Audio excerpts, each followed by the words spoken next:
మనం ఈ వీడియోలో ఎన్సిఎఫ్ 2005 దీన్నే మనం నేషనల్ కరికులం ఫ్రేమ్వర్క్ 2005 అంటాము. తెలుగులో జాతీయ పాఠ్య ప్రణాళిక చట్టము 2005. మరి టెట్ టు డిఎస్సి సీటెట్లో దీంట్లో నుండి తప్పనిసరిగా 1 లేదా 2 బిట్స్ వచ్చేటువంటి అవకాశం ఉంటుంది. చాలా మోస్ట్ ఇంపార్టెంట్.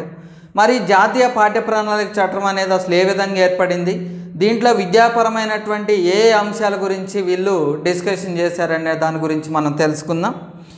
మరి మన భారతదేశంలో నేషనల్ కరికులం ఫ్రేమ్వర్క్ 2005 ఉందా, అంతకు ముందు కూడా ఇంకేమైనా కరికులం ఫ్రేమ్వర్క్స్ రూపొందించడం జరిగిందంటే మన దేశంలో ఎన్సిఎఫ్ 2005 కన్నా ముందు అంటే 1975లో ఒక ఎన్సిఎఫ్ను రూపొందించారు.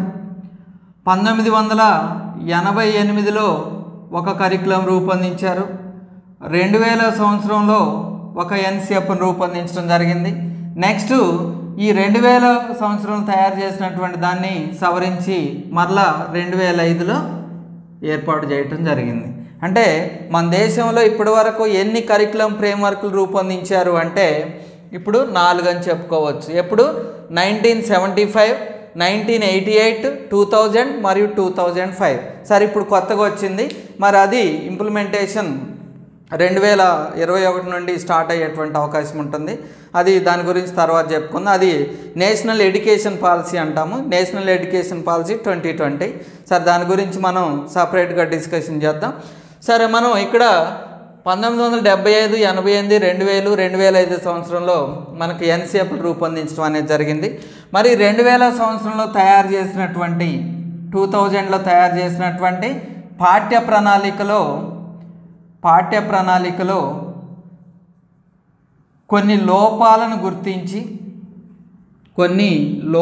గుర్తించి దానిని సవరించి రూపొందించినటువంటి అంటే దాంట్లో ఉన్నటువంటి లోపాలని అధిగమించి రూపొందించినటువంటి నూతన పాఠ్య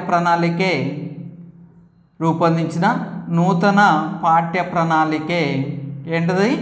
ఎన్సిఎఫ్ 2005.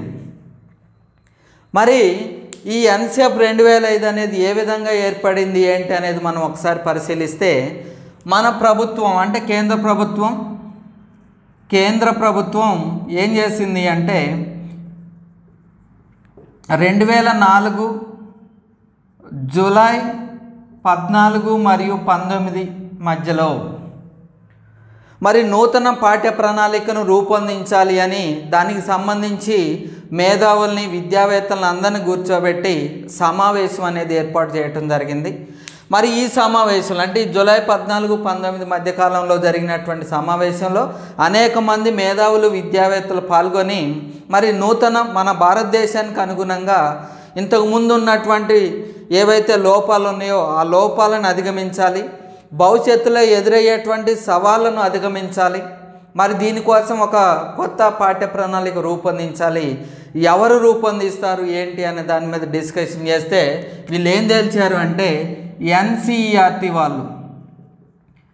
ఎన్సిఆర్టీ వాళ్ళు దీనిని మేము రూపొందిస్తాం, నూతన పాఠ్య ప్రణాళికను మేము రూపొందిస్తామని ముందుకు రావటం అనేది జరిగింది.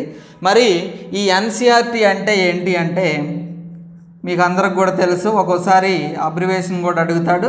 దీంట్లో అడగపోయినా మనం ప్రాస్పెక్టివ్స్ ఇన్ ఎడ్యుకేషన్లో అడిగేటువంటి అవకాశం ఉంటుంది. మరి ఎన్సిఆర్టీ అంటే నేషనల్ కౌన్సిల్ ఆఫ్ ఎడ్యుకేషనల్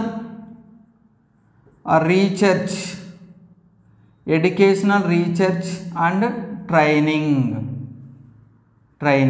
అంటారు. మరి దీన్ని తెలుగులో ఏమంటారు? తెలుగులో కూడా తెలిసి ఉండాలి మనకు. జాతీయ విద్యా పరిశోధన మరియు శిక్షణ సంస్థ. దీన్నే మనం ఎన్సిఆర్టీ అని చెప్పడం జరుగుతుంది.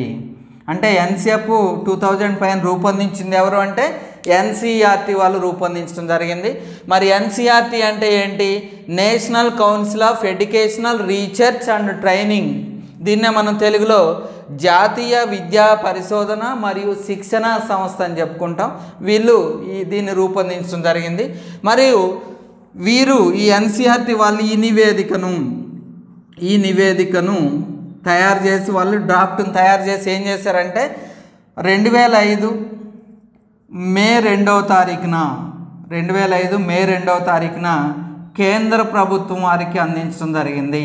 కేంద్ర ప్రభుత్వానికి అందించడం అనేది జరిగింది. ఏది ఎన్సీఎఫ్ 2005 డ్రాఫ్ట్ని అందించడం జరిగింది. మరి కేంద్ర ప్రభుత్వం ఏం చేసింది అంటే ఈ యొక్క డ్రాఫ్ట్ని సిఏబిఈ వాళ్ళకి పంపించడం జరిగింది.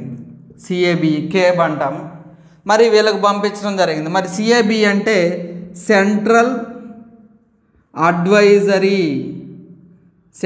Advisory board on education. Central advisory board on education, కేంద్ర విద్యా సలహా మండలి వారికి దీన్ని అందించారు. ఎవరు? కేంద్ర ప్రభుత్వం. ఈ CABE central advisory board on education వారికి ఈ నివేదికను అందించడం అనేది జరిగింది. మరి వీళ్ళు సిఏబిఈ వాళ్ళు ఏం చేశారంటే దీన్ని ఆమోదించడం అనేది జరిగింది. ఇట్లా దీన్ని ఆమోదించారు. తర్వాత నుండి ఇది మన దేశంలో ఇంప్లిమెంటేషన్ అనేది రావటం జరిగింది. మరి ఎన్సీఆర్టీ వాళ్ళు ఈ నివేదికను రూపొందించడానికి ఒక కమిటీని ఏర్పాటు చేయటం జరిగింది. ఒక కమిటీని ఏర్పాటు చేశారు. ఆ కమిటీ పేరేంటని మనకి ఎగ్జామ్లో అడిగే అవకాశం ఉంటుంది.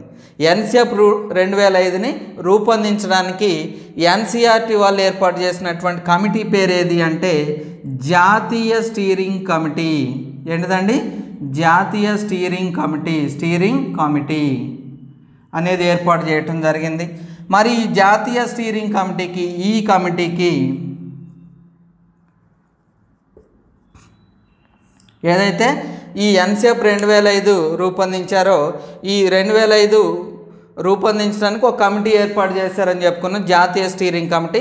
మరి ఈ కమిటీకి చైర్మన్గా ఎవరిని ఎంపిక చేశారు అంటే ప్రొఫెసర్ యశ్పాల్. బాగా గుర్తుపెట్టుకోండి. ఎన్సీఎఫ్ 2005 నివేదికకి చైర్మన్ ఎవరు? ఈ జాతీయ స్టీరింగ్ కమిటీ కంటే ప్రొఫెసర్ యశ్పాల్ని ఈ కమిటీని రూపొందించడానికి నియమించడం జరిగింది. మరి ఈ కమిటీలో సభ్యుల సంఖ్య ఎంత అంటే సభ్యులు మొత్తం 34 మంది, 34 ప్లస్ ఒక చైర్మన్. మొత్తం ఎంతమంది అంటే 35 మంది. ఓన్లీ సభ్యులే అంటే 34 మంది సభ్యులు ప్లస్ ఒక చైర్మన్. మొత్తం కలిపి ఎంతమంది? 35 మంది. ఇట్లా ఈ జాతీయ స్టీరింగ్ కమిటీలో మొత్తం 35 మంది వివిధ కేటగిరీలకు సంబంధించినటువంటి దీంట్లో మేధావులు, శాస్త్రవేత్తలు, విద్యావేత్తలు, అదేవిధంగా యూనివర్సిటీలో చదువుకునేటువంటి రీసెర్చ్ స్కాలర్స్, ఇలా అనేక మంది వ్యక్తులు దీంట్లో పార్టిసిపేషన్ చేయడం జరిగింది. ఇట్లా ఈ జాతీయ స్టీరింగ్ కమిటీలో మొత్తం 34 మంది సభ్యులు ప్లస్ ఒక చైర్మన్ని తీసుకోవటం అనేది జరిగింది. మరి ఈ 34 మంది సభ్యుల్లో మన తెలుగు రాష్ట్రానికి సంబంధించినటువంటి వ్యక్తి ఎవరు అంటే ప్రొఫెసర్ శాంతా సిన్హా. ఇది గతంలో బిట్టుగా కూడా అడగటం అనేది జరిగింది. కాబట్టి తెలుగు రాష్ట్రానికి సంబంధించినటువంటి వ్యక్తి ఎవరు అంటే ప్రొఫెసర్ శాంతా సిన్హా. బాగా గుర్తుపెట్టుకోండి. ఈ జాతీయ స్టీరింగ్ కమిటీ చైర్మన్ ఎవరంటే ప్రొఫెసర్ యశ్పాల్. మొత్తం సభ్యుల సంఖ్య ఎంత అంటే 34 + 1 35 మెంబర్స్ అని గుర్తుపెట్టుకోండి. మరి ఏదైతే ఎన్సీఎఫ్ నివేదిక ఉందో ఈ ఎన్సీఎఫ్ 2005 నివేదికను దేని ఆధారంగా రూపొందించడం జరిగింది? ఇది కూడా మనకు చాలా ఇంపార్టెంట్ బిట్గా మనం చెప్పుకుంటాం. ఎన్సీఎఫ్ 2005 నివేదికను ఈ నివేదికను దేని ఆధారంగా తయారు చేశారంటే భారరహిత అభ్యసన నివేదిక. మరి దీన్నే మనం ఇంగ్లీష్లో ఏం చెప్పుకుంటాం అంటే learning without burden, learning without burden అనేటువంటి స్లోగన్తో, అంటే భారరహిత అభ్యాస నివేదిక. దీన్ని రూపొందించింది ఎవరు అంటే మరి ఇక్కడ కూడా మనం యశ్పాల్ అని చెప్తాం, ప్రొఫెసర్ యశ్పాల్. ఈ భారరహిత అభ్యాస నివేదిక లెర్నింగ్ వితౌట్ బర్డెన్, ఎందుకంటే పిల్లలకి పుస్తకాల బరువుకు సంబంధించినటువంటి కమిటీ అని కూడా ఇది చెప్తాము. పుస్తకాల స్కూల్ బ్యాగుల మీద మరి పిల్లలకి చాలా ఇబ్బందికరంగా ఉంది. మరి చిన్న చిన్న పిల్లలు కూడా పెద్ద పెద్ద బ్యాగులు మోసుకొని స్కూల్కి వెళ్ళేటువంటి పరిస్థితుల్లో వారి శారీరక ఎదుగుదల మీద కూడా ప్రభావం చూపిస్తుంది. మరి చిన్న వయసులోని వాళ్ళు ఎక్కువ పుస్తకాలు ఇవన్నీ కూడా పుస్తకాల భారం అనేది పిల్లవాడి మీద ఎక్కువగా ఉంటుంది అనే ఉద్దేశంతో రూపొందించినటువంటి నివేదిక. ఈ భారరహిత అభ్యసన నివేదికను బేస్ చేసుకొని ఈ ఎన్సిఎఫ్ 2005 నూతన పాఠ్య ప్రణాళికను తయారు చేయటం అనేది జరిగింది. మరి దీన్ని తయారు చేసేటప్పుడు అంటే ఈ ఎన్సిఎఫ్ను ఏర్పాటు చేయటానికి, ఈ ఎన్సిఎఫ్ను రూపొందించడానికి లేదా ఏర్పాటు చేయటానికి, రూపొందించడానికి ఏర్పాటు చేసిన ఫోకస్ గ్రూపులు, ఏర్పాటు చేసిన ఫోకస్ గ్రూపుల సంఖ్య ఎంత? ఎన్ని ఫోకస్ గ్రూపులు ఏర్పాటు చేశారంటే 21. గుర్తుంచుకోండి. ఇక్కడ ఫోకస్ మీన్స్ ఏంటంటే పాఠ్య ప్రణాళికను దేని ఆధారంగా, దేని మీద ఎక్కువగా ఫోకస్ పెట్టాలి, సామాజిక అంశాల, సాంస్కృతిక అంశాల, రాష్ట్రంలో ఉన్నటువంటి వివిధ రకాల అంశాల, ఇట్లా ఏ అంశం మీద ఎక్కువగా దృష్టి పెట్టాలి పాఠ్య ప్రణాళికలో, అట్లా దేని మీద ఫోకస్ పెట్టాలి అనే దానికి సంబంధించి ఏర్పాటు చేయటం జరిగింది. ఇట్లా ఎన్సిఎఫ్ను రూపొందించడానికి ఏర్పాటు చేసినటువంటి ఫోకస్ గ్రూపుల సంఖ్య ఎంత అంటే 21. మరి ఈ నూతన పాఠ్య ప్రణాళికను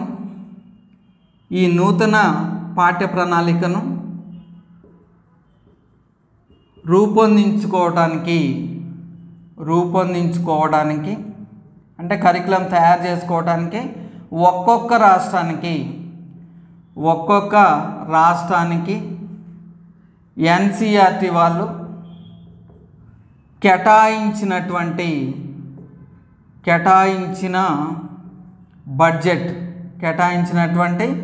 బడ్జెట్ ఎంత అంటే 10 లక్షలు. అంటే ఒక్కొక్క రాష్ట్రానికి ఏది నూతన పాఠ్య ప్రణాళిక ఏదైతే ఎన్సిఎఫ్ 2005 అనుకున్నామో ఈ ఎన్సిఎఫ్ 2005 నివేదికను రాష్ట్రాలకి అనుగుణంగా రూపొందించుకోవడానికి ఒక్కొక్క రాష్ట్రానికి ఎన్సిఆర్టీ వాళ్ళు ఎంత నిధులు కేటాయించారు అంటే 10 లక్షలు కేటాయించడం జరిగింది. మరి ఈ నిధులను పర్యవేక్షించి పాఠ్య ప్రణాళిక తయారు చేసుకునే బాధ్యత రాష్ట్రాలలో ఎవరికి అప్పగించడం జరిగింది. ఇది కూడా ఇంపార్టెంట్. ఈ నిధులను పర్యవేక్షించి రాష్ట్రాలకు అనుగుణంగా మరి ఆ 10 లక్షల బడ్జెట్ని బేస్ చేసుకొని పాఠ్య ప్రణాళిక తయారు చేయాలి. మరి ఎవరు తయారు చేయాలి అంటే మనకు కేంద్రంలో ఎన్సిఆర్టీ ఏ విధంగా అయితే పనిచేస్తుందో రాష్ట్రాల్లో SERT, state council of educational research and training అంటాం, రాష్ట్ర విద్యా పరిశోధన మరియు శిక్షణ సంస్థ వాళ్ళు దీన్ని రూపొందించడం అనేది జరుగుతుంది. ఎస్ఈఆర్టీ ప్లస్ ఇంకా ఎవరికంటే మనకు డైట్ కాలేజీలు అని చెప్తాం కదా, డిస్ట్రిక్ట్ గవర్నమెంట్ డైట్ కాలేజీల్లో వాళ్ళకి అప్పగించడం అనేది జరిగింది. ఇట్లా ఈ 10 లక్షల బడ్జెట్ని బేస్ చేసుకొని పాఠ్య ప్రణాళికను తయారు చేసుకోవటంలో రాష్ట్రాల్లో ఎవరు బాధ్యత వహిస్తారు అంటే ఎస్ఈఆర్టీ ప్లస్ డైట్ వాళ్ళు బాధ్యత వహించడం అనేది జరుగుతుంది. మరి దీన్ని ఆధారంగా చేసుకొని మరి ఏది ఈ 10 లక్షల బడ్జెట్ ఎన్సిఆర్టీ ఇచ్చినటువంటి గైడ్లైన్స్ని బేస్ చేసుకొని ఎన్ని రాష్ట్రాలు నూతన పాఠ్య ప్రణాళికను లేదా ఎన్సిఎఫ్ 2005ను రూపొందించుకోవడం జరిగింది. అంటే ఎన్ని రాష్ట్రాలు రూపొందించుకున్నాయి అంటే 22 రాష్ట్రాలు ఈ ఎన్సిఎఫ్ 2005ని అక్కడ ఉన్నటువంటి వాళ్ళు ఇచ్చినటువంటి గైడ్ లైన్స్కి అనుగుణంగా దీన్ని రూపొందించుకోవటం అనేది జరిగింది. మరి ఎన్ని రాష్ట్రాలు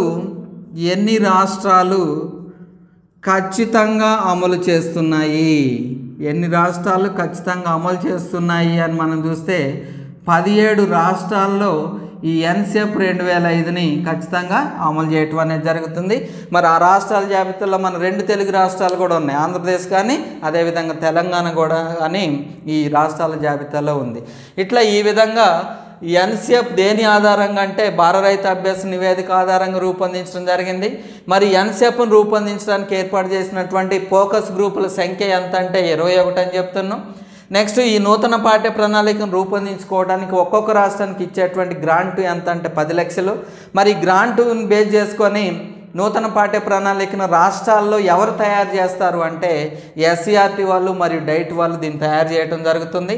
మరి ఎన్ని రాష్ట్రాలు ఎన్సెప్ 2005ను రూపొందించుకున్నాయి అంటే 22 రాష్ట్రాలు. మరి ఎన్ని రాష్ట్రాలు ఖచ్చితంగా అమలు చేస్తున్నాయి అంటే 17 రాష్ట్రాలు ప్రస్తుతం ఖచ్చితంగా అమలు చేయటం అనేది జరుగుతుంది.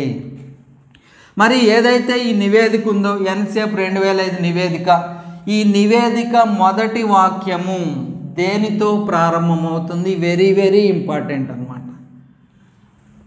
ఈ నివేదిక మొదటి వాక్యము ఫస్ట్ లైన్ దేనితో ప్రారంభమవుతుంది? మొదటి వాక్యము దేనితో ప్రారంభమవుతుంది? దేనితో ప్రారంభమవుతుందంటే సృజనాత్మకత,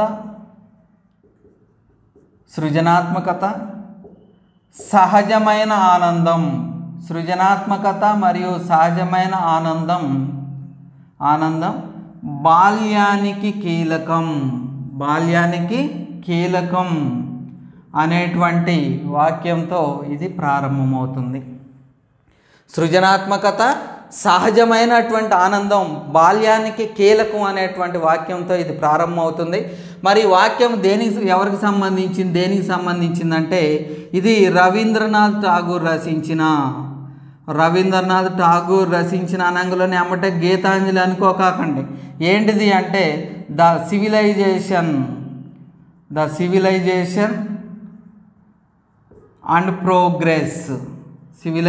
అండ్ ప్రోగ్రెస్ అనేటువంటి గ్రంథంలోది.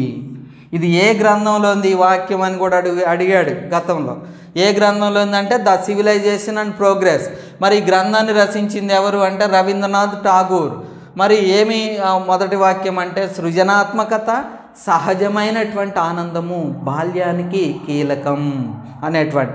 ఎందుకు ఈ వాక్యం రాశాడంటే చిన్నప్పుడు అతను ఆడుకునేటువంటి సమయంలో అందరూ ఫ్రెండ్స్తో కలిపి మంచిగా ఆడుకుంటూ ఉన్నాడు.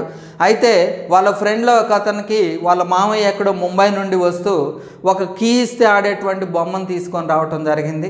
మరి ఎప్పుడైతే వాళ్ళ ఫ్రెండ్కి వాళ్ళ మామయ్య కీ ఇచ్చేటువంటి బొమ్మను తీసుకొని వచ్చాడో అప్పటి నుండి రోజు బయటకు వచ్చి ఆడుకునేటువంటి స్నేహితుడు అప్పటి నుండి బయటకు రాకుండా ఇంట్లోనే ఎవరితో కలవకుండా ఆ బొమ్మతో ఆడుకోవటం అనేది మొదలవుతుంది. మరి బయట పరిసరాల్లో ఆడుకునేటువంటి ఆనందానికి మనం మొబైల్ ఫోన్లో ఇంట్లో బొమ్మలతో ఆడుకునేటువంటి ఆనందానికి చాలా వ్యత్యాసం అనేది ఉంటుంది. అప్పుడు ఆ టైంలో అతను దాన్ని బేస్ చేసుకొని సృజనాత్మకత, సహజమైన ఆనందం బాల్యానికి కీలకం అని ఆ సివిలైజేషన్ అండ్ ప్రోగ్రెస్ గ్రంథంలో చెప్పడం జరిగింది. ఈరోజు మనం పిల్లల్ని చూస్తున్నాం. చాలామంది ఏంటంటే ఇంతకుముందు పిల్లలు బయటకు వచ్చి సరదాగా చుట్టూ ఉన్నటువంటి పరిసరాల్లో ఆడుకునే వాళ్ళు, పాఠశాలలో కూడా ఆటపాటలు ఇవన్నీ కూడా ఉంటాయి. కానీ ఇలా కార్పొరేట్ వ్యవస్థ, ప్రైవేట్ స్కూల్స్ పెరిగిన తర్వాత కనీసం ప్లే గ్రౌండ్ కూడా లేనటువంటి పాఠశాలలో ఎక్కువగా ఉన్నటువంటి పరిస్థితి చూస్తున్నాం. అందుకనే పిల్లల్లో సరే పాఠ్యాంశాలు ఏదో ఒకటి బట్టి ఏదో చెప్తున్నారు కానీ ఫిజికల్ డెవలప్మెంట్ అనేది పిల్లల్లో జరగట్లేదు. వాళ్ళకి సహజమైనటువంటి ఆనందం దొరకట్లేదు. వాళ్ళకి ఆనందం ఏంటంటే మొబైల్ ఫోన్లు, సోషల్ మీడియా, మొబైల్ ఫోన్లు ఆడేటువంటి వీడియో గేమ్సే పిల్లవాడు ఆనందం అనుకునేటువంటి పరిస్థితుల్లో ఉంటుండ. కాబట్టి దాంట్లో నుండి బయటికి రావాలి, పిల్లవాడికి సహజమైనటువంటి ఆనందం అనేది తీసుకొని రావాలి. దానికోసం కరికులంలో చేంజెస్ అనేది తీసుకొని రావాలనే ముఖ్య ఉద్దేశంతో ఈ ఎన్సెప్ 2005ని రూపొందించడం అనేది జరిగింది. మరి ఈ నివేదికలో మనం చూస్తే ఈ నివేదిక అనేది కొన్ని ముఖ్యమైనటువంటి సూత్రాల ఆధారంగా ఇది రూపొందించడం అనేది జరిగింది. మరి ఎన్సెప్ 2005లో ఎన్సెప్ 2005లో ముఖ్య సూత్రాలు ఏంటి లేదా ముఖ్య నియమాలు ఏంటి, మెయిన్ ప్రిన్సిపల్స్ ఏంటి, దేన్ని బేస్ చేసుకొని దీన్ని రూపొందించడం అనేది జరిగింది అంటే ముఖ్యంగా 4 ప్రిన్సిపల్స్ని బేస్ చేసుకొని ఈ ఎన్సెప్ 2005ని రూపొందించడం అనేది జరిగింది. మరి ఏం చెప్తున్నారంటే పాఠశాలను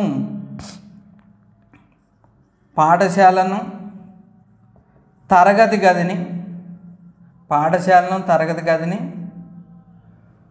గదిని లోపల బయట లేదా వెలుపలి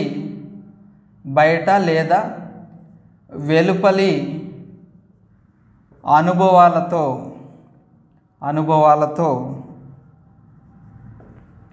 అనుసంధానం చేయాలి అనేది మెయిన్ ప్రిన్సిపల్.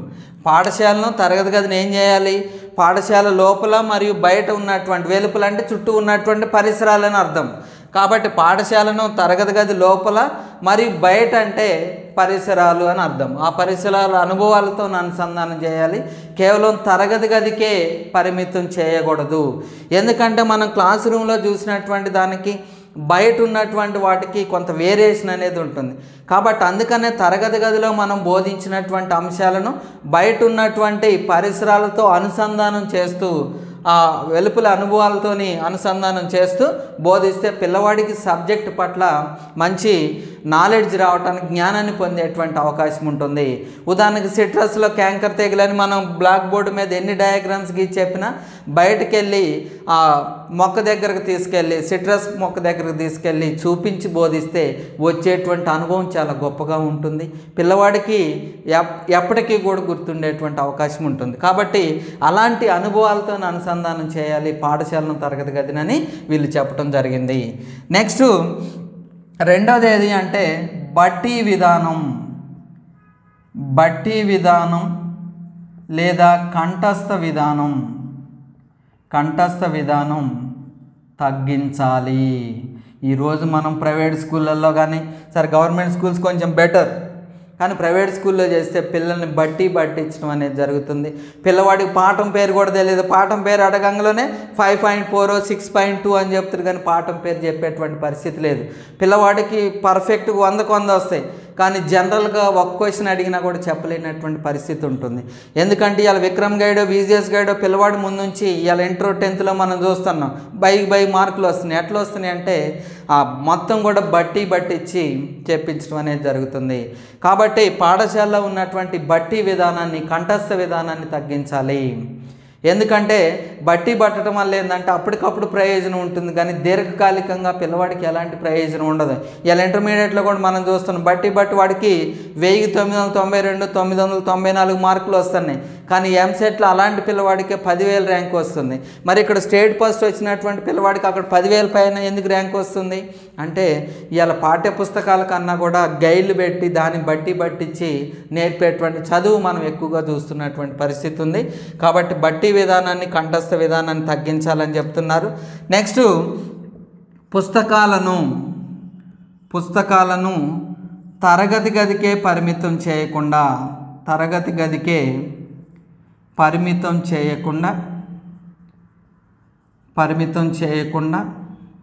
విస్తృతం చేసి అందించాలి లేదా విస్తృతంగా అందించాలి. ఎందుకంటే మనం పాఠ్య పుస్తకాన్ని ఏంటంటే కేవలం తరగతి గదిలోనే పరిమితం చేయకుండా, తరగతి గది అనుభవాలకే పరిమితం చేయకుండా బయట ఉన్నటువంటి అన్ని అంశాలతో అనుసంధానం చేస్తూ బోధిస్తే, నిత్య జీవిత అవసరాలకు అనుగుణంగా మనం బోధిస్తే పిల్లవాడు మంచిగా నేర్చుకునేటువంటి అవకాశం ఉంటుంది. కాబట్టి తరగతి గదికే పరిమితం చేయకుండా దాన్ని విస్తృతంగా అందించాలనేది వీళ్ళు ప్రధానంగా చెప్పడం జరుగుతుంది. నెక్స్ట్ పరీక్షలను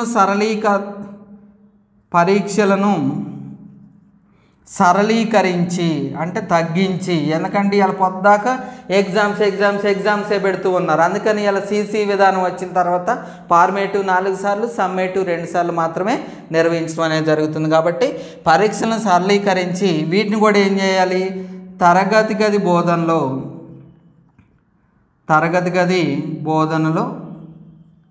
బోధనలో మిళితం చేయాలి. అంటే ఇలా మనం చూస్తున్నాం ఏది నిర్మాణాత్మక మూల్యాంకనం. మరి నిర్మాణాత్మక మూల్యాంకనం ఏంటంటే అది సపరేట్గా కాకుండా తరగతిలో ఉపాధ్యాయుడు బోధించేటప్పుడే పిల్లవాడిని మూల్యాంకనం చేయటం అనేది జరుగుతుంది. ఇట్లా మనకు నిర్మాణాత్మక మూల్యాంకనం, అదేవిధంగా సంగ్రహణాత్మక మూల్యాంకనం అంటే ఒక పర్టికులర్ కోర్సు లేకపోతే పర్టికులర్ కొన్ని యూనిట్స్ అయిపోయిన తర్వాత నిర్వహించేది సమ్మేటివ్. ఇట్లా పరీక్షలను సరళీకరించి తరగతి గది బోధనలో మిళితం చేయాలి. ఇట్లా ఈ 4 ప్రిన్సిపల్స్ని బేస్ చేసుకొని ఎన్సిఎఫ్ 2005ని రూపొందించడం జరిగింది. ఒకటి, పాఠశాలను తరగతి గది లోపల బయట అనుభవాలతో అనుసంధానం చేయాలి. రెండోది, బట్టి విధానం కంఠస్థ విధానాన్ని తగ్గించాలి. నెక్స్ట్, పుస్తకాలని తరగతి గదికే పరిమితం చేయకుండా విస్తృతం చేసి అందించాలి. పరీక్షలను సరళీకరించి తరగతి గది బోధనలో మిళితం చేయాలి అనేటువంటి ప్రధానమైనటువంటి సూత్రాలతోని ఈ జాతీయ పాఠ్య ప్రణాళిక చట్టం 2005ని రూపొందించడం అనేది జరిగింది. మరి ఎన్సిఎఫ్ 2005లో ఎన్ని అధ్యాయాలు ఉన్నాయి, అసలు వాటిలో ఏ అంశాల గురించి వీళ్ళు ప్రస్తావించడం అనేది జరిగింది అనేది మనం ఒకసారి చూద్దాం. ఇది కూడా మనకు అడిగాడు. ఎన్సిఎఫ్ 2005లో 3వ అధ్యాయం ఏది అని కూడా అడగటం జరిగింది, లేదా 2వ అధ్యాయం ఏంటి అనేది కూడా అడిగేటువంటి అవకాశం ఉంటుంది. కాబట్టి అధ్యాయాల పేర్లు కూడా ఒక ఆర్డర్లో మనం తప్పనిసరిగా గుర్తుంచుకోవాల్సి ఉంటుంది. ఎన్సిఎఫ్ 2005లో అధ్యాయాలు ఎన్ని అధ్యాయాలుగా విభజించడం జరిగిందంటే ఇక్కడ 5. విద్యా హక్కు చట్టంలో ఎన్ని అధ్యాయాలు ఉన్నాయి? 7 అధ్యాయాలు ఉన్నాయి. ఎన్సిఎఫ్ 2005లో ఎన్ని అధ్యాయాలు ఉన్నాయి? 5 అధ్యాయాలు ఉన్నాయి. ఏంటి అవి అంటే, ఒకటి, విద్యా దృక్పథము అంటే ఎడ్యుకేషనల్ ప్రాస్పెక్టివ్ అనేది ఏ విధంగా ఉండాలి, విద్యా దృక్పథం, ఎడ్యుకేషనల్ ప్రాస్పెక్టివ్స్ అంటాము. మొదటి అధ్యాయం విద్యా దృక్పథం. మరి రెండవది ఏది అంటే అభ్యసనము మరియు జ్ఞానము, అభ్యసనము జ్ఞానము, అభ్యసనం లెర్నింగ్ అండ్ నాలెడ్జ్, అభ్యసనం మరియు జ్ఞానము సెకండ్ యూనిట్.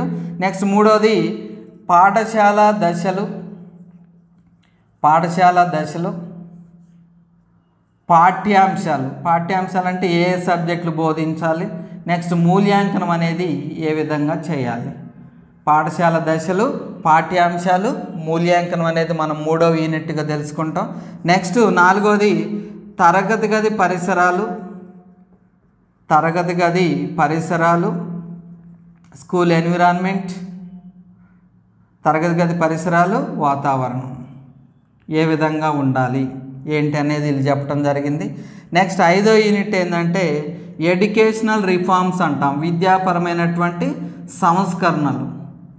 ఇట్లా మనకు ఎన్సిఎఫ్ 2005లో ఎన్ని అధ్యాయాలు ఉన్నాయంటే మొత్తం 5 అధ్యాయాలు ఉన్నాయి. ఒకటి విద్యా దృక్పథం ఎడ్యుకేషనల్ ప్రాస్పెక్టివ్స్, రెండోది అభ్యసనము మరియు జ్ఞానము, మూడోది పాఠశాల దశలు, పాఠ్యాంశాలు, మూల్యాంకనం అని చెప్తాం. నెక్స్ట్ 4వది తరగతి గది పరిసరాలు, వాతావరణం.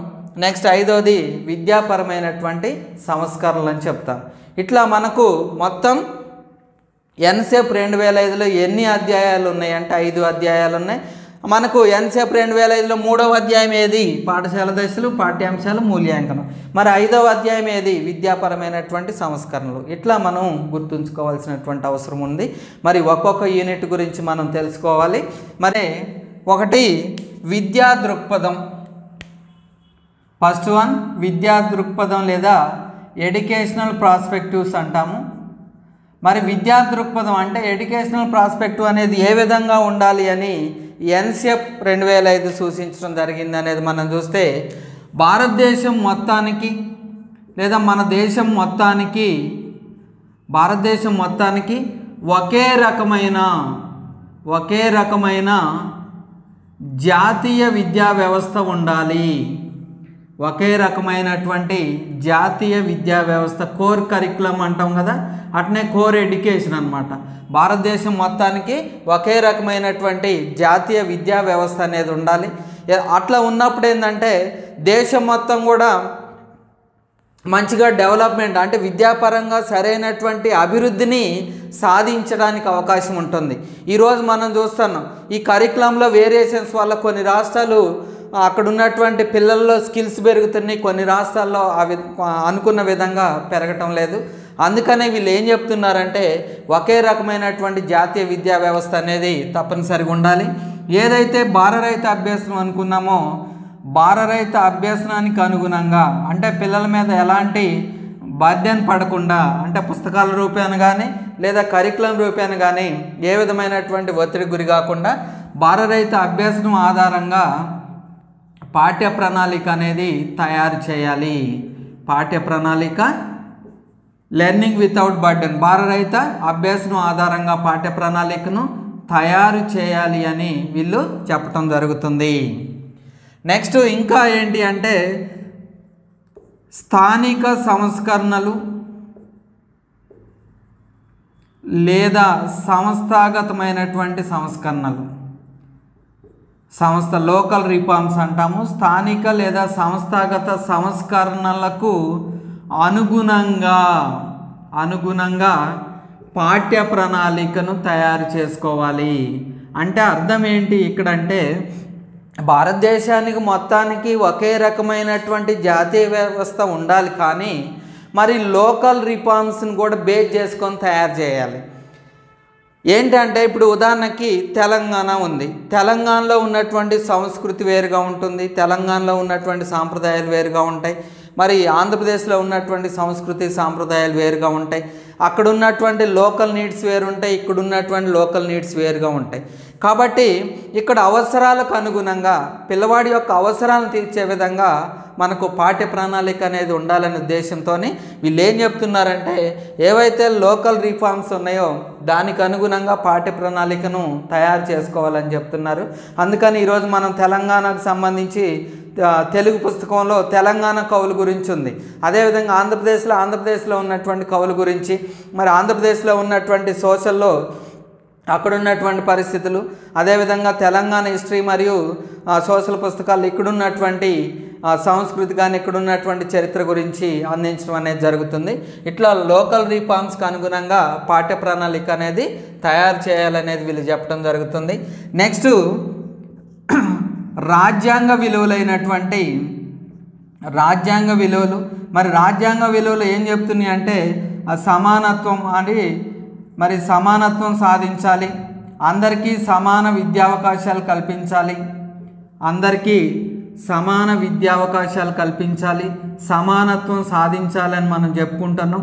తర్వాత లౌకిక తత్వం అంటే కులాలు మతాలు ఇవన్నీ లేకుండా అందరూ ఒకటే అనేటువంటి భావనని పెంపొందించాల్సినటువంటి అవసరం ఉంది. అంటే పాఠ్య ప్రణాళికలో ఆ విధంగా రూపొందించడం అనేది జరగాలి. అందరికీ నాణ్యమైనటువంటి విద్య, సమాన అవకాశాలు కల్పించేటువంటి విద్య అందించాలి. మరి విద్యలో సమానత్వం సాధించాల్సినటువంటి అవసరం ఉంది. నెక్స్ట్ ఏ కులానికి మతానికి ప్రాతిపదిక కాకుండా మన రాజ్యాంగం రూపొందించడం జరిగింది. మరి విద్యాపరంగా కూడా అదే విధమైనటువంటి వరవడిని కొనసాగించాలి అనే కోణంలో మనకు పాఠ్య ప్రణాళిక రూపుదిద్దుకోవటం జరగాలని వీళ్ళు చెప్తున్నారు. నెక్స్ట్ ప్రజాస్వామ్య విలువలు ఏవైతే ఉన్నాయో, మరి ప్రజాస్వామ్య విలువలు ఏంటంటే మనకి ఇక్కడ ప్రధానంగా స్త్రీ పురుష సమానత్వం. మరి స్త్రీ పురుషులు ఇద్దరు కూడా సమానమే. మరి సైకాలజీలో అనుకుంటాం అంటే స్త్రీలు శారీరకంగా బలహీనంగా ఉంటారు, పురుషులు బలంగా ఉంటారు. ఈ విషయం తప్ప మిగతా అన్ని విషయాల్లో కూడా మనం ఈరోజు చూస్తున్నాం. ఏ రంగంలో చూసినా కూడా ఇలా పోటీ పడి మహిళలు కూడా ముందున్నటువంటి పరిస్థితి ఉంటుంది. కాబట్టి ఇలా ఆర్థిక వ్యవస్థలో కానీ, రక్షణ రంగంలో కానీ, పోలీస్ కానీ, ఇట్లా ఏ వ్యవస్థలోనైనా చూసుకోండి అందరూ కూడా ఉంటున్నారు, స్త్రీలు ఉంటున్నారు, పురుషులు ఉంటున్నారు. కాబట్టి స్త్రీ పురుష సమానత్వం అనేది సాధించాలనేది మనకు ప్రజాస్వామ్య విలువ చెప్తున్నాం. కాబట్టి మన పాఠ్య ప్రణాళికలో కూడా వేరియేషన్ చూపించకూడదని వీళ్ళు ప్రధానంగా చెప్పడం జరుగుతుంది. మరి అదేవిధంగా మనకు ఎస్సీ ఎస్టీలకు సంబంధించి మరి వీళ్ళు కొద్దిగా వెనకబడి ఉన్నటువంటి పరిస్థితి ఉంది. కాబట్టి వీళ్ళ హక్కుల్ని తప్పనిసరిగా కాపాడవలసినటువంటి అవసరం ఉంటుంది. నెక్స్ట్ అదేవిధంగా వైకల్యం కలిగినటువంటి పిల్లలు, డిజేబుల్ చైల్డ్స్ ఉంటారు, వైకల్యం గల పిల్లలకు కూడా సమాన విద్యావకాశాలు కల్పించాలి. అంటే వాళ్ళు ఏం వేరు కాదు, వాళ్ళు కూడా సరే వైకల్యం ఉన్నంత మాత్రాన వాళ్ళు విద్యావకాశాలు కోల్పోకూడదు, వారికి కూడా సమాన విద్యావకాశాలు కల్పించాలి అనే ఉద్దేశంతో మనకు పాఠ్య ప్రణాళిక తయారు చేసుకోవాలి. ఇట్లా రాజ్యాంగ విలువల్ని పాఠ్య ప్రణాళిక పరిగణలో తీసుకోవాలి. ప్రజాస్వామ్య విలువలైనటువంటి స్త్రీ పురుష సమానత్వం కానీ, ఎస్సీ ఎస్టీలకు సంబంధించినటువంటి హక్కులు కానీ, అదేవిధంగా వైకల్యం పిల్లలకి సమానమైనటువంటి విద్యా అవకాశాలు కల్పించడం కానీ, వీటన్నిటిని కూడా పరిగణలో తీసుకొని పాఠ్య ప్రణాళిక అనేది తయారు చేయాలి అందరికీ ఉపయోగపడే విధంగాని మనకు ఎన్సిఎఫ్ 2005 సూచించడం అనేది జరిగింది. నెక్స్ట్ నాణ్యమైనటువంటి విద్య, క్వాలిటీ ఆఫ్ ఎడ్యుకేషన్. మనకేందంటే క్వాంటిటీ ఆఫ్ ఎడ్యుకేషన్ పరంగా ఏంటంటే డెవలప్మెంట్ కనిపిస్తుంది, కానీ మనకేం కావాలి? క్వాలిటీ ఆఫ్ ఎడ్యుకేషన్ కావాలి. మరి ఆ క్వాలిటీ ఆఫ్ ఎడ్యుకేషన్ అందించేటువంటి హామీని నెరవేర్చే విధంగా మనకు పాఠ్య ప్రణాళిక అనేది ఉండాలి. ఎందుకంటే అందరూ చదువుతున్నారు, కానీ మరి చదివినటువంటి వాళ్ళలో క్వాలిటీ అనేది ఉండాలి. ఇవాళ మనం చూస్తున్నాం బీఈడీలో కానీ బీటెక్లో కానీ చూస్తే ఇది నేను చెప్పేటువంటి మాట కాదు, సర్వేలు చెప్తున్నాయి. ఎందుకంటే అందరూ కంప్లీట్ అవుతుంది కానీ వాళ్ళలో సరైనటువంటి స్కిల్స్ డెవలప్మెంట్ అనేది జరగట్లేదు, క్వాలిటీ అనేది ఉండట్లేదు అని చెప్తున్నారు. కాబట్టి ఆ క్వాలిటీని పెంచే విధంగా నాణ్యమైన విద్య అనేది అందరికీ కూడా అందాలి అనే ఉద్దేశంతో పాఠ్య ప్రణాళిక నిర్మించబడాలి అని వీళ్ళు చెప్పడం జరుగుతుంది. ఇట్లా ఇవన్నీ కూడా విద్యా దృక్పథంలో ఉన్నటువంటి ప్రముఖమైనటువంటి భావనలు. ఎన్సెప్ ఇవన్నిటిని కూడా పరిగణలోకి తీసుకొని పాఠ్య ప్రణాళికను తయారు చేయాలని వీళ్ళు చెప్పడం జరిగింది. ఇది మనకు మొదటి యూనిట్గా చెప్పడం జరుగుతుంది. మరి నెక్స్ట్ రెండవ యూనిట్ ఏది అంటే అభ్యసనము మరియు జ్ఞానము. సెకండ్ యూనిట్ ఏంటిదండి? అభ్యసనము జ్ఞానము. మరి ఏ విధమైనటువంటి అభ్యసనం ఉండాలి, పిల్లవాడికి ఏ విధంగా జ్ఞానాన్ని అందించాలి, లర్నింగ్ అండ్ నాలెడ్జ్. వీళ్ళు ప్రధానంగా అభ్యసనం ఎలా జరగాలి అని చెప్తున్నారు అంటే శిశు కేంద్రీకృత విధానంలో, శిశు కేంద్రీకృత విధానం, చైల్డ్ సెంటర్ ఎడ్యుకేషన్కి వీళ్ళు ప్రాముఖ్యత ఇవ్వటం జరిగింది. అంటే గతంలో ఏంటంటే ఉపాధ్యాయ కేంద్రీకృత విద్యా విధానం అనేది ఉంది, కానీ విద్య అనేది ఉపాధ్యాయుని బేస్ చేసుకొని ఉండకూడదు, విద్యార్థి కేంద్రీకృతంగా ఉండాలని ప్రజెంట్గా మనకు చైల్డ్ సెంటర్ ఎడ్యుకేషన్ అనేది నడుస్తుంది. మరి విద్యార్థి కేంద్రీకృత విద్యా విధానంలో పాఠ్య ప్రణాళిక అనేది ఉండాలి. మరి అసలు ఈ శిశు కేంద్రీకృత విధానం అంటే ఏంటి అంటే పిల్లల అవసరాలు అభిరుచులకు అనుగుణంగా, పిల్లల అవసరాలు ఏంటి, వాళ్ళకి దేని మీద ఇంట్రెస్ట్ ఉంది, పిల్లల అవసరాలు అభిరుచులకు అనుగుణంగా విద్యా విధానం అనేది ఉండాలి. మరి దీంతోపాటు పిల్లల భాగస్వామ్యానికి అభ్యసన ప్రక్రియలో ప్రాధాన్యత ఉండాలి అని చెప్పేటువంటి విధానమే శిశు కేంద్రీకృత విధానంగా చెప్పుకోవచ్చు. పిల్లల అవసరాలు అభిరుచులు తగిన విధంగా మరియు పిల్లల భాగస్వామ్యాన్ని పెంపొందించే విధంగా అభ్యసన ప్రక్రియలు కల్పించాలి అని చెప్పేటువంటి విధానం ఏది అంటే శిశు కేంద్రీకృత విధానంగా చెప్పడం జరుగుతుంది. నెక్స్ట్ ఇంకా ఏం చెప్పారు వీళ్ళు అంటే క్రియాత్మక పద్ధతులను ఉపయోగించాలి. క్రియ అంటే పని, అంటే పిల్లవాడికి ఏంటంటే లెర్నింగ్ బై డూయింగ్ మెథడ్స్ని ఎక్కువగా ఉపయోగించాలి. చేయడం ద్వారా అభ్యసనం అంటున్నాం, అంటే చేయడం ద్వారా అభ్యసనం జరిగితే ఎక్కువ కాలం పాటు ఎక్కువ జ్ఞానాన్ని సంపాదించే అవకాశం ఉంటుంది, ఎక్కువ రోజులు స్మృతిలో ఉండేటువంటి అవకాశం ఉంటుంది, పిల్లవాడు నిత్య జీవిత అవసరాల్లో వాటిని ఉపయోగించుకునేటువంటి అవకాశం ఉంటుంది. కాబట్టి క్రియాత్మక పద్ధతులకి ఎక్కువగా ప్రాముఖ్యత ఇవ్వాలని చెప్పారు. మరి క్రియాత్మక పద్ధతులు ఏంటి అంటే ఒకటి కృత్యాధార పద్ధతి, యాక్టివిటీ బేస్డ్ మెథడ్ అంటాము.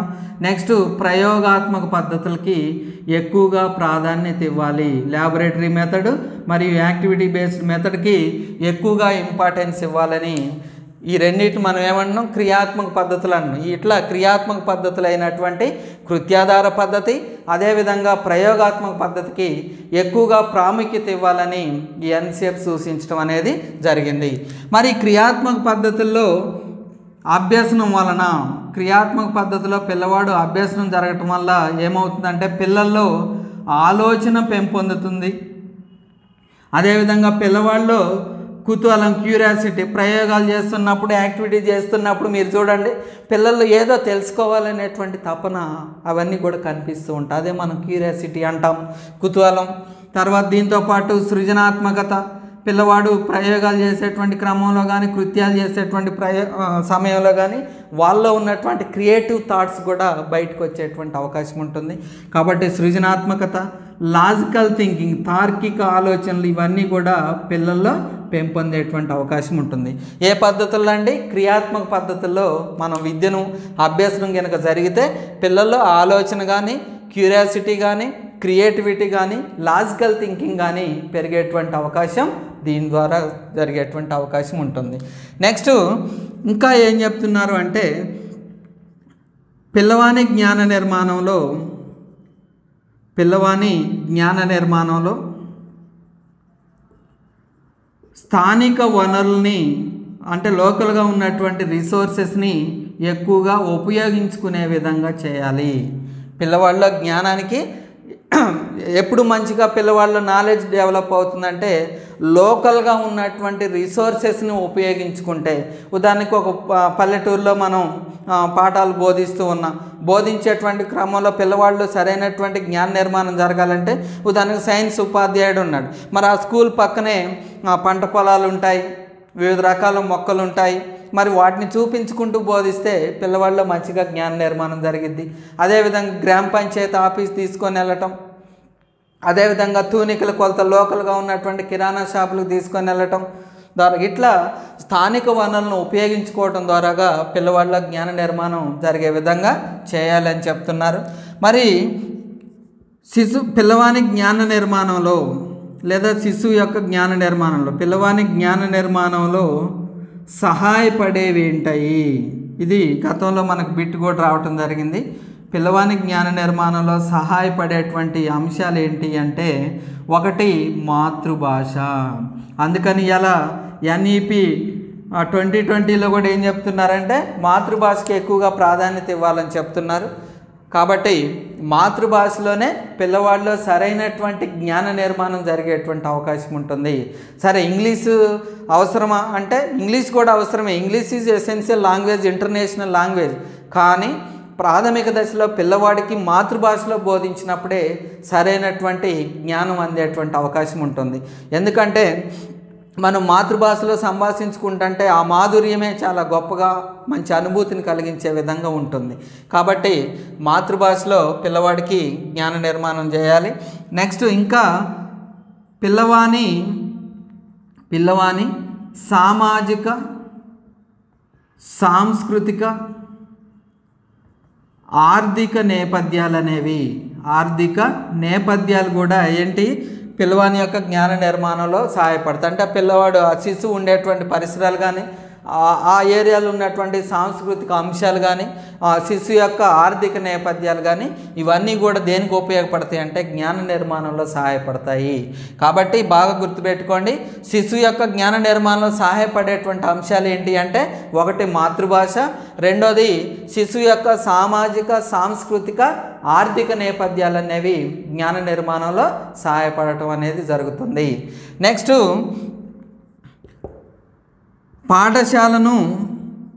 పాఠశాలను తరగతి గది లోపల బయట పరిసరాలతోని అనుసంధానం చేయాలి. అప్పుడు ఇంకా జ్ఞాన నిర్మాణం బాగా జరిగేటువంటి అవకాశం ఉంటుంది. కేవలం తరగతి గదికే పిల్లవాడిని పరిమితం చేయకుండా తరగతి గదిలో అంశాలు అవసరమే, అదేవిధంగా బయట ఉన్నటువంటి పరిసరాల్లో ఉన్నటువంటి అంశాలు కూడా అవసరమే. ఈ రెండింటిని కోఆర్డినేషన్ చేస్తూ అనుసంధానం చేస్తూ పిల్లవాడికి సరైన విధంగా జ్ఞానాన్ని పెంపొందించే విధంగా ఉండాలి అభ్యాసం అనేది చెప్పడం జరుగుతుంది. నెక్స్ట్ శిశువు జ్ఞాన నిర్మాణంలో లేదా అభ్యసన ప్రక్రియలలో అంటే అభ్యసన ప్రక్రియల ద్వారా జ్ఞాన నిర్మాణం అనేది జరుగుతుంది. అభ్యసన ప్రక్రియల్లో ఉపాధ్యాయుడు కూడా భాగస్వామ్యం కావాలి. అంతేగాని అరే నువ్వు వెళ్ళి నేర్చుకొని రారా నేను ఇక్కడ కూర్చుంటా అనకూడదు. ఎందుకంటే ఉపాధ్యాయుడు ఒక మంచి మార్గదర్శిగా, మంచి గైడ్గా, మార్గనిర్దేశనం చేసేటువంటి వ్యక్తిగా, సహాయకారిగా ఉండాల్సినటువంటి అవసరం ఉంది. ఎందుకంటే ఇలా సీసీ విధానం ఏంటంటే శిశువే జ్ఞాన నిర్మాణం చేసుకోవాలని చెప్తుంది. మరి శిశువు యొక్క జ్ఞాన నిర్మాణంలో ఉపాధ్యాయుడు కూడా సహాయకారిగా ఉండాలి. సరైన విధంగా పిల్లవాడిని గైడ్ చేస్తే శిశువు మంచిగా నేర్చుకునేటువంటి అవకాశం ఉంటుంది. కానీ అందుకని ఏంటంటే ఉపాధ్యాయుడు పాఠశాలకే పరిమితం కాకుండా పిల్లవాడి యొక్క జ్ఞాన నిర్మాణంలో తను కూడా భాగస్వామ్యం అయితే ఇంకా మంచిగా నాలెడ్జ్ డెవలప్ అయ్యేటువంటి అవకాశం ఉంటుంది. నెక్స్ట్ ఇంకా వీళ్ళు ఏం చెప్తున్నారంటే భాష కానీ గణితం కానీ సైన్సు మరియు అండ్ సామాజిక శాస్త్రాలు అంటే సోషల్ అంటాం. సామాజిక శాస్త్రాలని బోధించేటప్పుడు చుట్టూ ఉన్న పరిసరాలతో అనుసంధానం చేస్తూ బోధించాలి భాష. ఎందుకంటే మనం భాషను మాట్లాడేటప్పుడు మన చుట్టూ ఉన్నటువంటి ఏ విధంగా మాట్లాడతారు ఏంటి మాండలికాలు ఉంటాయి, వాటిని కూడా దీంట్లో ఇంక్లూడ్ చేయాలి అవసరమైతే. అదేవిధంగా గణితము, సైన్స్ మరియు సామాజిక శాస్త్రాలు ఏది నేర్చుకున్నా కూడా ఏంటంటే మన చుట్టూ ఉన్నటువంటి పరిసరాలు ఏం జరుగుతుంది, ఏమున్నాయి అనే దాన్ని ఒకదానికొకటి కోఆర్డినేట్ చేస్తూ పిల్లవాడికి అందిస్తే ఆ సబ్జెక్టుల పట్ల సరైనటువంటి జ్ఞాన నిర్మాణం జరుగుతుంది, సరైనటువంటి జ్ఞానం ఏర్పడేటువంటి అవకాశం ఉంటుంది. కాబట్టి తప్పనిసరిగా వీటికి కూడా అంటే ఈ నేర్చుకునేటప్పుడు చుట్టూ ఉన్నటువంటి పరిసరాలతోని అనుసంధానం చేస్తూ బోధిస్తే పిల్లవాళ్ళలో మంచిగా జ్ఞాన నిర్మాణం జరిగేటువంటి అవకాశం ఉంటుంది. అదేవిధంగా వైకల్యం ఉన్నటువంటి పిల్లలు, వైకల్యం కలిగిన పిల్లల్ని ఇతర పిల్లలతో కలిపి సమ్మిళిత విద్య, ఇన్క్లూజివ్ ఎడ్యుకేషన్ అంటాం. దీన్నే మనం సహిత విద్య అని కూడా అంటాము. కాబట్టి వైకల్యం పిల్లలకి వేరువేరుగా అందించకూడదు. అలా అందించడం వల్ల ఏంటంటే ఇంతకుముందు అలా ఉండేది, ఇప్పుడు ఏమంటున్నారంటే ఇన్క్లూజివ్ ఎడ్యుకేషన్ భావం తీసుకొని రావడం జరిగింది. ఎవరైతే వైకల్యం ఉన్నటువంటి పిల్లలు ఉన్నారో వాళ్ళని కూడా సాధారణ విద్యార్థులతో కలిపి వారికి వీరికి కలిపి శిక్షణ పొందినటువంటి, ఇక్కడ శిక్షణ పొందిన ఉపాధ్యాయుడు అంటే మీరే. ఎందుకంటే మీకు బీఈడీలో డిఈడీలో ఇన్క్లూజివ్ ఎడ్యుకేషన్కి సంబంధించినటువంటి భావనలు మీరు నేర్చుకుంటున్నారు. కాబట్టి మీరు రేపు పాఠశాలకు వెళ్ళిన తర్వాత ఆ పిల్లలకి ఈ పిల్లలు అంటే వైకల్యం ఉన్న పిల్లలకి సాధారణ పిల్లలకు కూడా మీరే బోధన అందించాల్సినటువంటి అవసరం ఉంది. కాబట్టి వైకల్యం కలిగినటువంటి పిల్లలకి ఇతర పిల్లలతో కలిపి సమ్మిళిత విద్య అందించి వారిలో కూడా మంచి జ్ఞానము అభ్యాసం జరిగే విధంగా చేయాల్సిన అవసరం ఉంటుంది. ఇట్లా ఈ విధంగా అభ్యాసం మరియు జ్ఞానానికి సంబంధించి వీళ్ళు ఈ భావనల్ని పాఠ్య ప్రణాళికలో ఉండే విధంగా చేయాలని చెప్తున్నారు. శిశు కేంద్రీకృత విధానంలో ఉండాలి. ఏంటి అంటే పిల్లల భాగస్వామ్యం ఎక్కువగా ఉండాలి. క్రియాత్మక పద్ధతుల ద్వారా బోధన అభ్యాసం అనేది కొనసాగించాలి. పిల్లవాడి జ్ఞాన నిర్మాణంలో స్థానిక వనరులను ఉపయోగించుకోవాలి. నెక్స్ట్ పిల్లవాడి జ్ఞాన నిర్మాణంలో సహాయపడేవి ఏంటి అంటే మాతృభాష, పిల్లవాని సామాజిక సాంస్కృతిక ఆర్థిక నేపథ్యాలు. నెక్స్ట్ పాఠశాలను తరగతి గది లోపల బయట అనుభవాలతో అనుసంధానం చేయాలి. శిశు జ్ఞాన నిర్మాణంలో ఉపాధ్యాయుడు కూడా మంచి మార్గదర్శక సహాయకారిగా ఉండాలి. నెక్స్ట్ భాష, గణితం, సైన్స్, సామాజిక శాస్త్రాలని చుట్టూ ఉన్నటువంటి పరిసరాలతో అనుసంధానం చేసి బోధించాలి. వైకల్యం ఉన్నటువంటి పిల్లలను కూడా సాధారణ పిల్లలతో కలిపి సమ్మిళిత విద్య అందించి వారిలో కూడా సరైనటువంటి జ్ఞానాన్ని పెంపొందించాలి అని వీళ్ళు చెప్పటం జరిగింది. ఇది మనకు సెకండ్ యూనిట్. ఏంటిదండి సెకండ్ యూనిట్? అభ్యసనము మరియు జ్ఞానము. నెక్స్ట్ మూడవ యూనిట్ ఏది అంటే ఇది చాలా కొంచెం ఎక్కువసేపు ఉంటుంది. ఏంటిదంటే పాఠశాల దశలు, పాఠ్యాంశాలు, మూల్యాంకనం.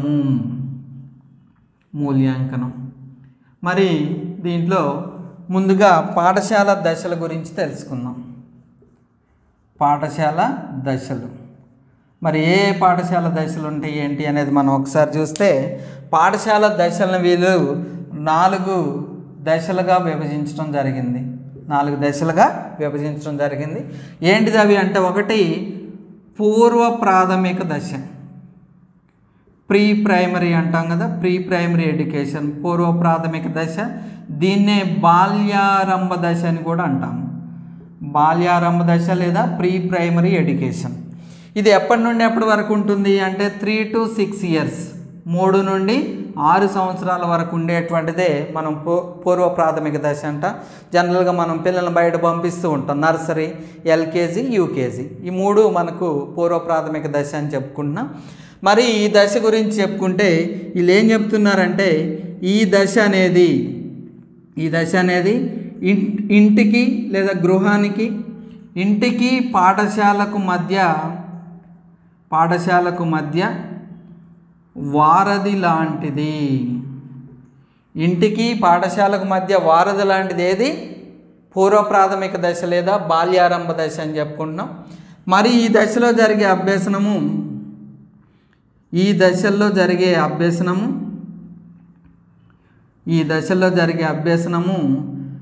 తరువాత దశలకు పునాది వంటిది అని కూడా చెప్తున్నాం. ఈ దశలో జరిగేటువంటి అభ్యసనం తరువాత దశలకి పునాదిగా ఇది ఉపయోగపడుతుంది.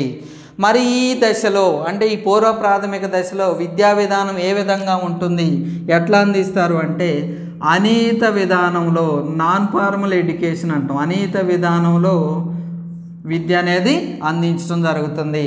ఎందుకంటే వీళ్ళు 3 to 6 years అంటున్నాం కదా, మరి వీళ్ళు ఖచ్చితంగా 9కి రావాలి, 4:30 వరకు ఉండాలి, రూల్స్ అండ్ రెగ్యులేషన్స్ ఖచ్చితంగా పాటించాలంటే చిన్నపిల్లలు.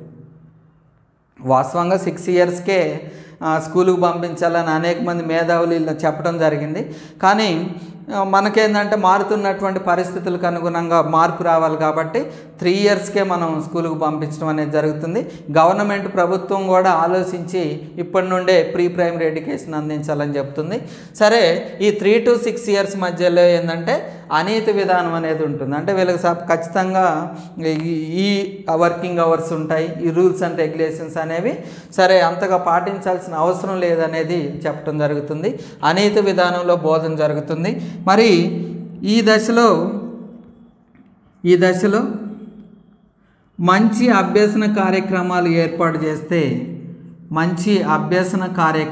ప్లేవే మెథడ్స్ లాంటి అభ్యసన కార్యక్రమాలు ఏర్పాటు చేస్తే తరువాత దశలో 3R సామర్థ్యాలు మనం నెక్స్ట్ చెప్పుకుందాం. 3R సామర్థ్యాల గురించి. 3R సామర్థ్యాలు సులభంగా ఏర్పడతాయి. ఇట్లా పాఠశాల దశలు 4 దశలు ఉన్నాయి. దాంట్లో పూర్వ ప్రాథమిక దశ లేదా బాల్యారంభ దశ 3 to 6 years అని చెప్తున్నాను. ఈ దశ ఇంటికి మరియు పాఠశాలకు వారధి లాంటిది. ఈ దశలో జరిగేటువంటి అభ్యాసం తర్వాత దశలకి పునాదిలాగా ఉంటుంది. ఈ దశలో అనియత విధానంలో విద్య జరుగుతుంది. ఈ దశలో మంచి అభ్యసన కార్యక్రమాలు, ప్లేవే మెథడ్స్ పిల్లలకు ఆటపాటల ద్వారా కనుక బోధిస్తే తర్వాత దశలో 3R సామర్థ్యాలు అనేవి సులభంగా ఏర్పడటం జరుగుతుంది. ఇది మనకు పూర్వ ప్రాథమిక దశ అని చెప్తున్నాం. నెక్స్ట్ ప్రాథమిక పాఠశాల దశ ప్రైమరీ ఎడ్యుకేషన్ అంటే ఏంటి? మరి ఎప్పటి నుండి అంటే 6 నుండి 14 సంవత్సరాలు.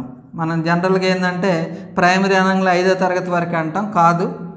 మరి 6 నుండి 14 సంవత్సరాల వరకు లేదా 1 నుండి 8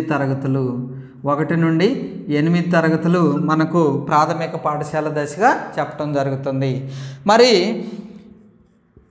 జ్ఞాన సముపార్జనలో కీలకమైన దశ ఏది అంటే మనకు ప్రాథమిక పాఠశాల దశగా చెప్పడం జరుగుతుంది. ప్రైమరీ ఎడ్యుకేషన్ ప్రాథమిక పాఠశాల దశ. మరి భాషకు అత్యంత ప్రాముఖ్యత ఇవ్వవలసినటువంటి దశ. ఎందుకంటే ఈ దశలో భాషా సామర్థ్యాలు అనేవి ఈ దశలో బాగా ఏర్పడేటువంటి అవకాశం ఉంటుంది. మరి ఉపాధ్యాయులు కూడా భాషకు సంబంధించి యత్న దశ ద్వారా పిల్లల్లో మంచి అవగాహన ఏర్పరిచేటువంటి అవకాశం ఉంటుంది. కాబట్టి భాషకు అత్యంత ప్రాముఖ్యత ఇవ్వవలసినటువంటి దశ ఏది అంటే మనకు ప్రాథమిక పాఠశాల దశ అని చెప్తున్నాం. తర్వాత 3R సామర్థ్యాలు ఏర్పడే దశ. ఇది గతంలో బిట్గా మనకు 3R సామర్థ్యాలు ఈ దశలో ఏర్పడతాయి. ఏ దశలో ఏర్పడతాయి? ప్రాథమిక పాఠశాల దశలో ఏర్పడతాయి, లేదా 1 నుండి 8 తరగతి, లేదా 6 నుండి 14 సంవత్సరాల వయసులో ఏర్పడతాయి. కాబట్టి ఇది అడగటం జరిగింది. అట్లా 3R సామర్థ్యాలు ఏర్పడే దశ మన ఏది అంటే మనకు ప్రాథమిక పాఠశాల దశ.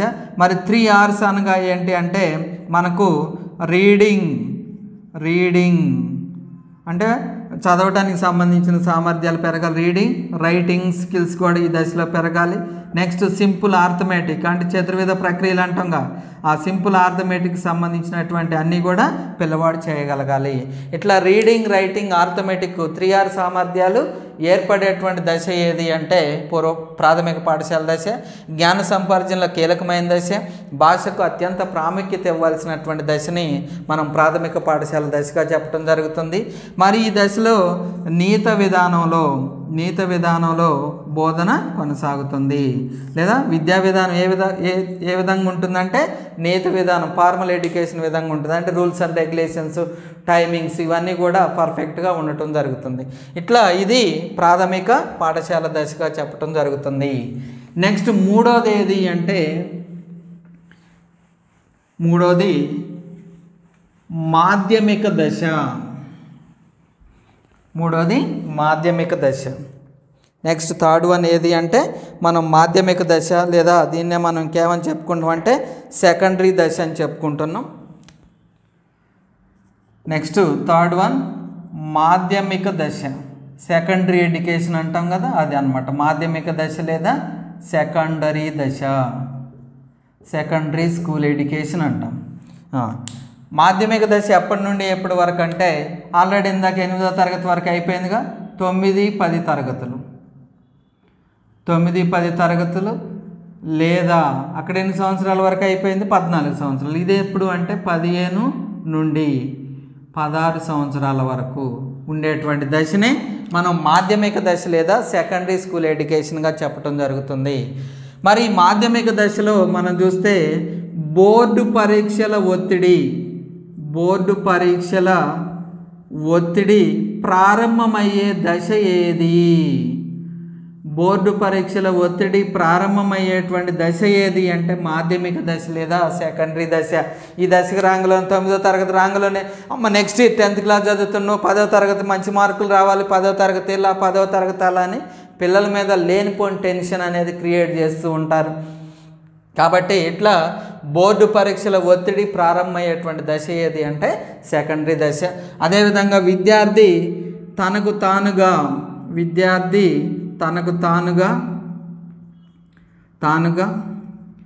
తార్కిక ఆలోచనలు, హేతుబద్ధ ఆలోచనలు అంటే లాజికల్గా థింక్ చేస్తాడు. అది నిజమా కాదా ఏంటి అనేది ప్రతి కూడా హేతుబద్ధ ఆలోచన చేస్తాడు. సమస్య పరిష్కారం అనేక విధాలుగా చేసేటువంటి అవకాశం ఉంటుంది. ఇట్లా ఈ దశకు వచ్చే వరకు విద్యార్థి తనకు తానుగా ఆలోచన చేస్తాడు. శిశువులో తార్కిక ఆలోచనలు, హేతుబద్ధ ఆలోచనలు పెరుగుతాయి. సమస్యను అనేక కోణాల్లో ఆలోచించి పరిష్కారం చేసేటువంటి అవకాశం ఉంటుంది. ఇది మనకు సెకండరీ దశగా చెప్పడం జరుగుతుంది. నెక్స్ట్ 4వ దశ ఏది అంటే మనకు ఉన్నత మాధ్యమిక దశ